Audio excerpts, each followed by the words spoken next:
하나님께서 가나안 족속을 하나도 남기지 말고 다 진멸하라 이렇게 명령을 하셨죠. 그런데 안타깝게도 이스라엘은 하나님의 말씀에 순종은 하긴 하였는데 온전한 순종을 하지 못하였습니다.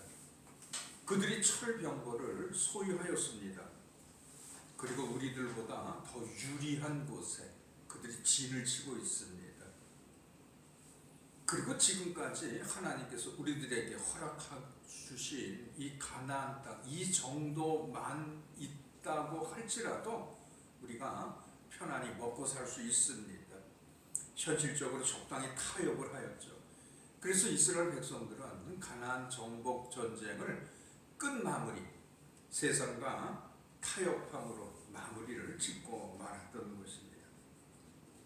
결국 이로 인하여서 가나안 땅에는 여러 가나안 족속들이 살아남게 되어졌던 것이죠.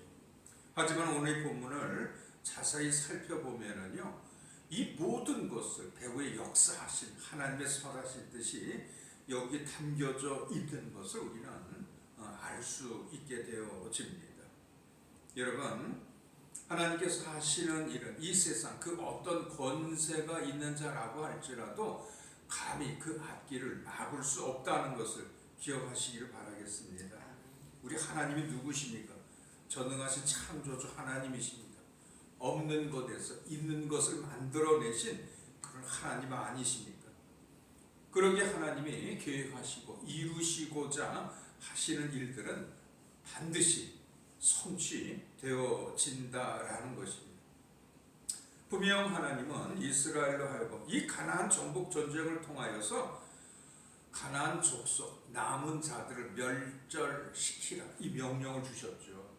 우리가 하나님의 말씀을 믿고 그 말씀에 온전하게 순종하면은요, 그 말씀이 권세가 되어지는 거예요. 그리고 그 말씀이 권세가 되어져 우리의 삶 속에 능력으로 나타나게 되어진다는 것, 이것을 여러분이 믿으시기를 바라겠습니다. 우리가 하나님의 말씀에 온전한 그 순종만이 마지막 이 시대에 정말 하나님이 기뻐 받으실 만한 그러한 믿음의 사람들이 가져야 할 덕목이라고 하는 것, 여러분이 꼭 명심하시기를 바라겠습니다. 하지만 안타깝게도 이스라엘은 온전한 순종을 하지 못했습니다. 자신들의 유리함과 불리함을 따졌죠. 그리고 부분적인 순종으로 멈추고 말았던 것입니다. 결국 하나님과 인간 사이에 맺은 그 언약을 사람이 깨트리게 되어진 것이죠. 그래서 사사기 2장 1절과 3절 이하에도 하나님께서도 이 약속을 파기하겠노라 이렇게 선언하시는 것을 볼 수 있습니다. 그럼에도 불구하고 이 모든 배후에서 역사하신 하나님의 선하신 뜻, 우리가 오늘 이 본문 3장 1절과 2절을 통해서 알 수가 있는 것입니다. 그렇다면 하나님께서 가나안 족속 일부를 남겨두신 이유가 도대체 무엇일까요? 그 첫 번째, 하나님은 가나안 정복 1세대가 아니라 그 남은 후손들이 진정으로 하나님을 믿고 신뢰하며 순종하며 사는지 바로 그것을 알아보기 위함이었더라라고 기록이 되어져 있습니다.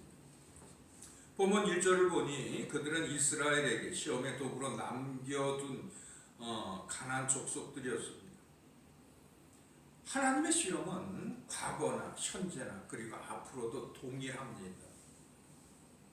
우리가 하나님을 온전히 믿고 순종하면 살게 되어집니다. 하지만 그 말씀 가운데 온전한 순종이 아닙니다. 믿지 못하면요, 결국 어떻게 되어질까요? 죽음이 찾아올 수밖에 없다라고 하는 것이죠. 오늘 본문 이스라엘 백성들을 시험하고자 하신 그 내용이 무엇이었을까요?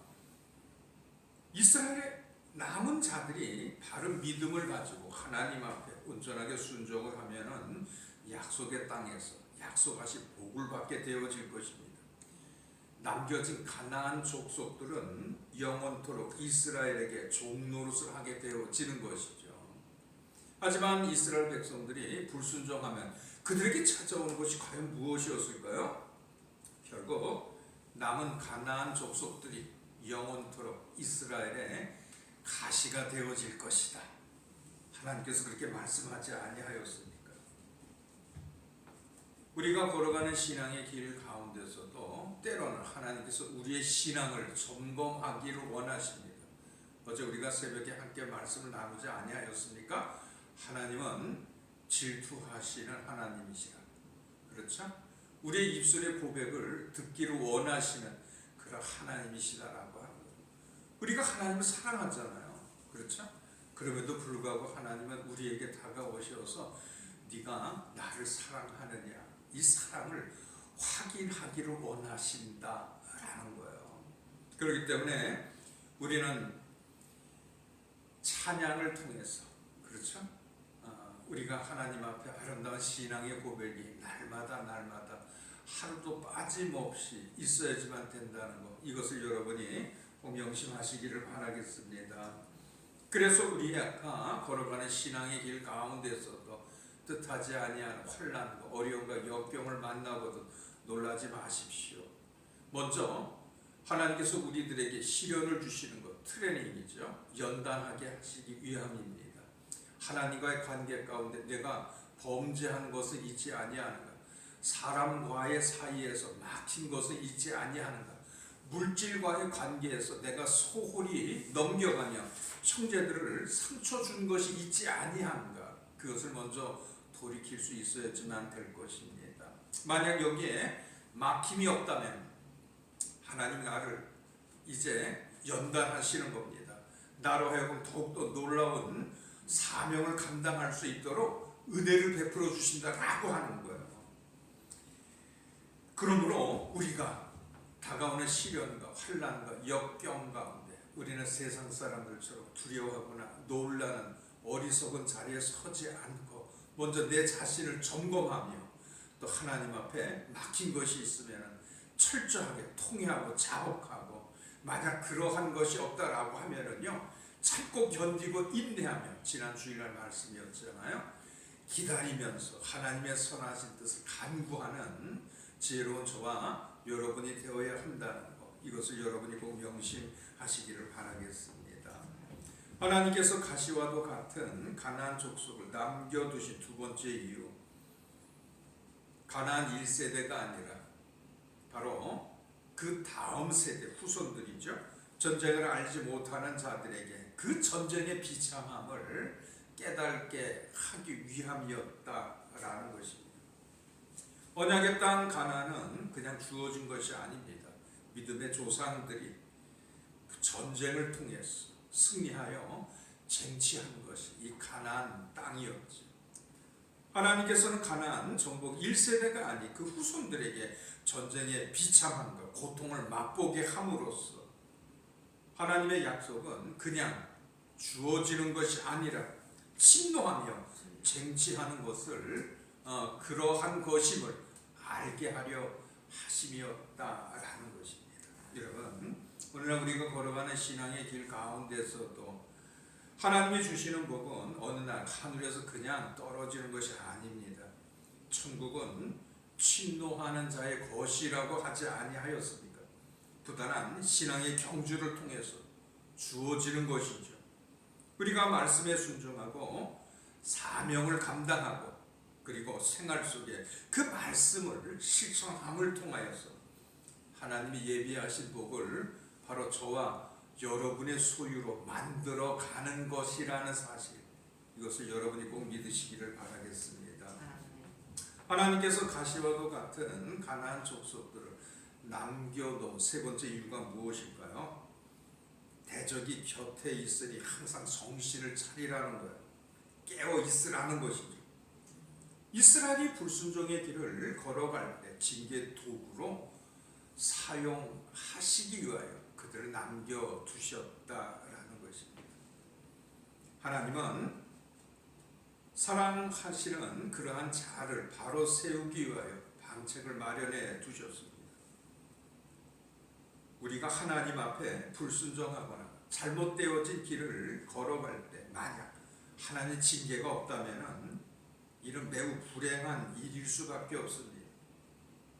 어리석은 자들은요, 하나님의 말씀에 불순종하고 어긋난 길을 갈지라도 나는 아무런 징계가 없어 스스로 행운의 사람이라고 생각할 수도 있습니다.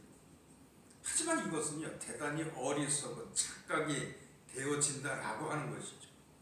히브리서 12장 8절을 보니까는요, 징계는 다 받는 것이오늘 너희에게 징계가 없으면 사생자여 친아들이 아니니라 라고 기록이 되어져 있습니다. 하나님의 자녀는 불순종과 잘못되어진 길을 가게 되어지면 반드시 하나님으로부터 징계가 뒤따르게 되어져 있다는 거예요. 왜 하나님께서 그 사랑하는 자녀들에게 징계를 주실까요? 결국 징계를 통해서 돌이키고 회개하고 자신이 본래 가야 할 길을 가게 하시기 위함이다라는 것이죠. 그래서 다윗은 고난 당하는 것이 내게 유익이라 이로 인하여 내가 주의 율례를 배우게 되어졌나이다 라는 이러한 고백을 하게 되어졌죠. 하나님은 가나안 정복 전쟁을 통해서 가나안의 모든 족속을 다 멸하라라고 이렇게 하셨지만 이스라엘의 불순종으로 가나안 땅에는 몇몇 가나안 족속들이 남게 되어졌습니다. 결국 하나님의 선하신 뜻 가운데 이스라엘을 훈육하는 그런 도구가 되어졌던 것이죠. 여기서 우리가 깨달아야 할 것이 있습니다. 오늘 새벽에 말씀의 주제가 되어지죠. 이 땅에 살아가는 어리석은 인생들은요, 끊임없이 살아가면서 문제를 만들어낸다라는 거예요. 하지만 우리 하나님 인생들이 만들어낸 문제들을, 그렇죠? 오래 참으십니다. 그리고 견디시죠. 그리고 자비하심으로 끊임없이 우리가 만들어 놓은 문제들을 지금도 하나님은 하나씩 해결할 수 있도록 그 길을 열어주고 계시다라는 것입니다. 그래서 우리는 우리 하나님은 좋으신 하나님 이렇게 고백을 하죠.